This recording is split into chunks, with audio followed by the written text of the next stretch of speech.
Ya, nah teman-teman, dalam pertemuan sebelumnya kita sudah bicara tentang customer database, kemudian ada database marketing. Ingat, ini penting sekali ya. Jadi untuk apa? Untuk bahan pengambilan keputusan pemasaran.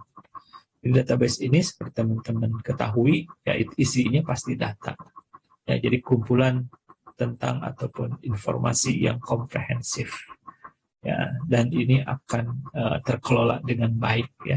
Dan di dalamnya tentunya ini kan tentang informasi tentang pelanggan individu, kemudian juga calon ataupun prospek pelanggan yang terkini atau termutakhir, kemudian harus dapat diakses dan juga harus dapat ditindaklanjuti sesuai dengan tujuan pemasaran yang akan dilakukan.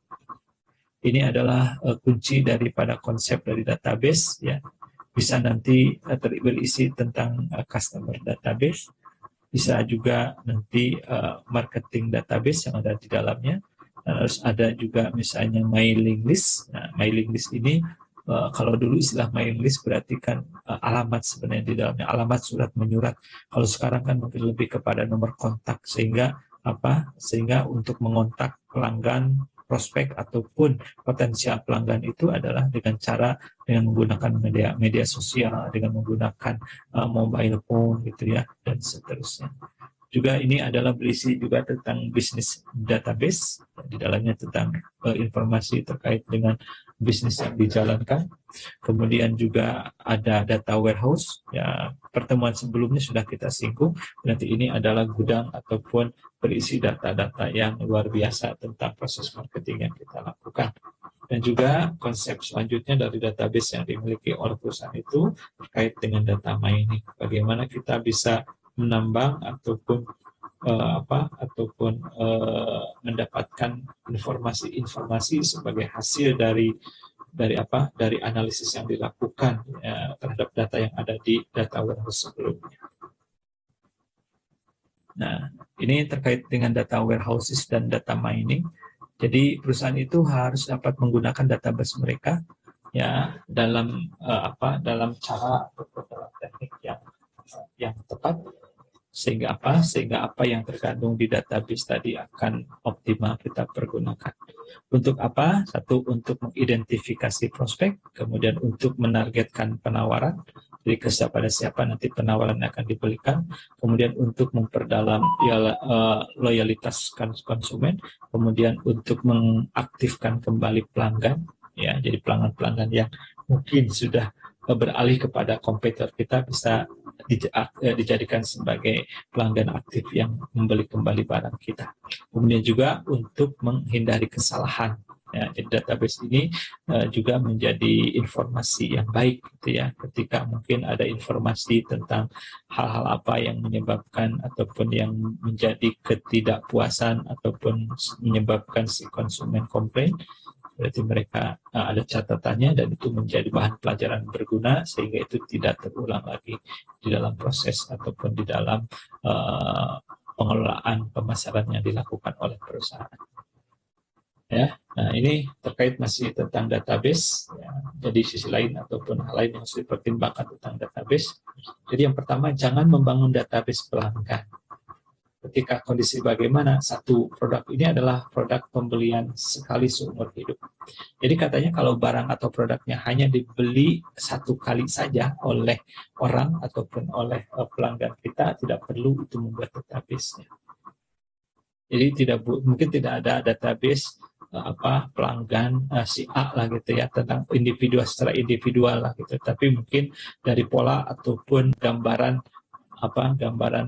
perkembangan dari tahun ke tahun tentang perkembangan produk gitu kan, itu tentunya akan tetap bisa dibuat. Tapi sekali lagi untuk pelanggan secara khusus ya, pelanggan individual mungkin tidak, database-nya tidak menjadi urgent.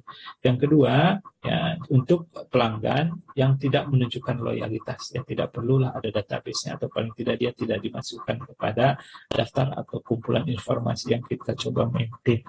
Karena apa ya, kembali lagi, kalau pelanggannya tidak loyal ya berarti tidak akan memberikan keuntungan banyak kepada kita.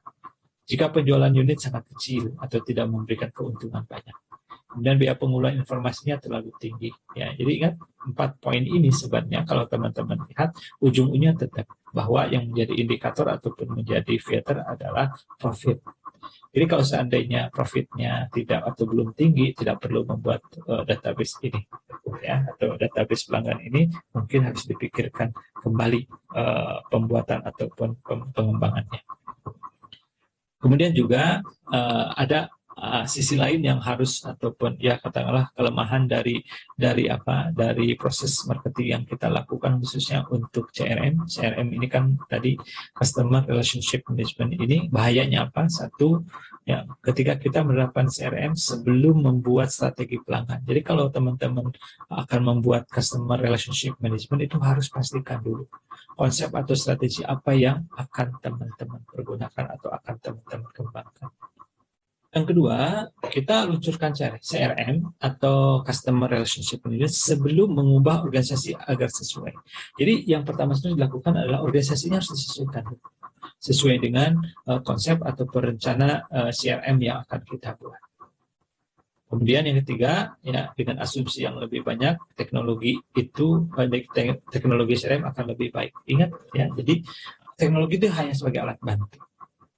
Ya, jadi jangan mengasumsikan bahwa semakin banyak teknologi yang dipergunakan akan semakin baik. Tapi yang lebih penting lagi bahwa CRM itu adalah bagaimana cara kita mengelolanya, tekniknya. Mungkin ada non teknis yang nanti akan lebih dipertimbangkan. Jadi ingat kalau teknologi semakin banyak, ya jadi semakin banyak saluran ataupun teknologi yang kita pergunakan menyebabkan tuntutan bagi perusahaan, kemampuan perusahaan untuk mengelola teknologi atau aplikasi tersebut juga akan semakin tinggi, sehingga dengan demikian pasti akan membutuhkan kos yang lebih besar.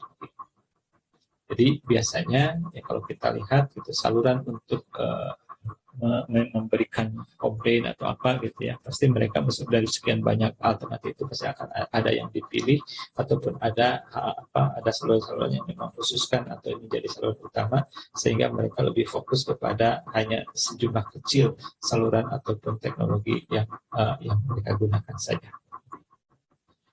Kemudian kalau menguntit ini artinya bahwa mereka hanya menjadi follower aja, hanya mengikuti saja, tapi harus merayu sebenarnya. Artinya yang bahaya itu kalau dia menguntit dan tidak merayu pelanggan.